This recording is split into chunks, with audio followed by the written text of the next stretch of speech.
Welcome to The Explainer.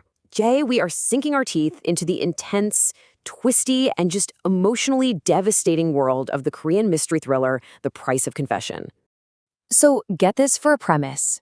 A woman accused of killing her own husband has to commit another murder to prove she's innocent.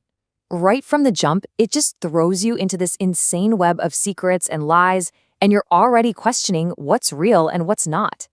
And those are the two huge questions that are going to hang over this entire series. As we start to pull at those threads, we're going to uncover what the show is really about. Themes of power, how society judges people, and this incredible sisterhood that pops up in the last place you'd ever expect. So, our story kicks off in a prison. Now, you'd think that's where you'd find some answers, right? Nope. Instead, we find this unbelievable bargain being struck between two women who could not be more different, Yoon-soo and Mo-eun. The whole show really hinges on these two worlds just smashing into each other. You've got Yoon-soo, the widow, who becomes the prime suspect because of these little quirks, like smiling at a weird time, or asking for a mild coffee during an intense interrogation. And then you have Mo-eun, an inmate who everyone is terrified of. They call her a witch, a psychopath, and she walks up with an offer that feels way more like a trap than a lifeline. Okay, so here's where things get really, really clever. This show isn't just about one murder. It's actually juggling two completely separate killings that happen to be deeply connected. And honestly, if you don't grasp this distinction, the ending is going to be a total puzzle.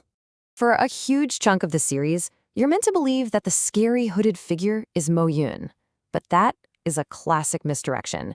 The truth? That hood is worn by 3 different people, and the person who committed that first murder is someone you would never, ever see coming. And this is where you see just how different these two crimes were. Kiday's murder, it wasn't some grand plan. It was just a sudden, senseless burst of rage. Soo-yeon, a professor's wife, just snapped after he insulted her husband's work.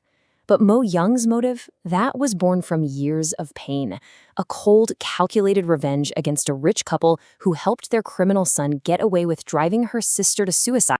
So you have to wonder, how did the investigation get this so incredibly wrong? Well, it wasn't just a few mistakes. The whole thing was completely blinded by bias, not just from the cops, but from the public too. And right at the heart of this mess is the prosecutor. He's a former cop who's suffering from what one critic perfectly called severe tunnel syndrome. He just gets so locked in on Yoon-soo being guilty that he's basically incapable of even considering another possibility. He literally ignores evidence that's staring him right in the face. So why was he so blind? Well, because he and pretty much everyone else judged Yoon-soo based on things that had nothing to do with the crime. Her wedding dress was too revealing. Her lipstick was too bold. She had tattoos, so you know she must be the killer. And meanwhile, the actual murderer, the respectable professor's wife, Soo-yeon, was hiding in plain sight, even smirking at the prosecutor, totally confident that her prim and proper image was the only alibi she'd ever need.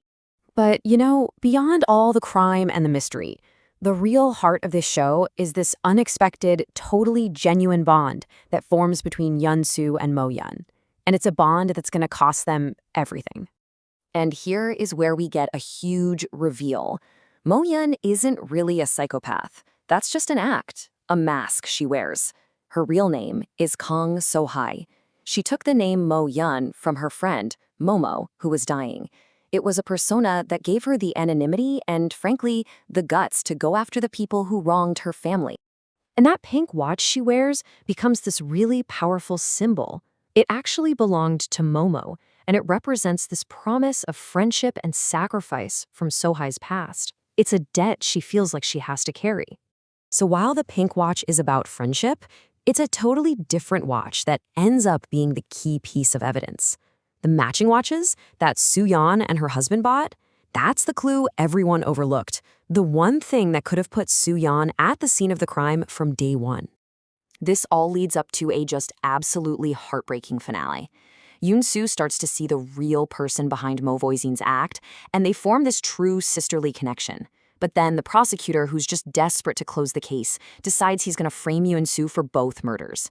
And So-hae is forced to make this impossible choice. She kills the prosecutor, sacrificing herself to save Yoon-soo because she knows Yoon-soo has a daughter who needs her.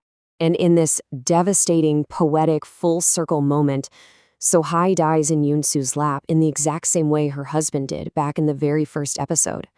I mean, Yoon-soo had finally found a true friend, only to lose her in the exact same tragic way. It's just brutal. So after all of that, all the twists, all the heartbreak, what actually is the price of confession that the title is talking about? Well, it's not just one thing. It's the combined cost of everything. It's the price you pay for a justice system that's blinded by bias. It's the price of a society that judges people on how they look. And ultimately, it's the incredible price of a sister's selfless sacrifice. It's the human toll of it all. And that's what's so brilliant about the show. It leaves you in this moral gray area. There are no easy answers. Instead, it kind of forces you to look at yourself and question your own ideas of what's right and what's wrong, what's guilty and what's innocent. And that's the question that just sticks with you long after the credits roll. It's this haunting reminder of what happens when the search for truth is biased, and a powerful warning that you can never, ever judge a book or a person by their cover.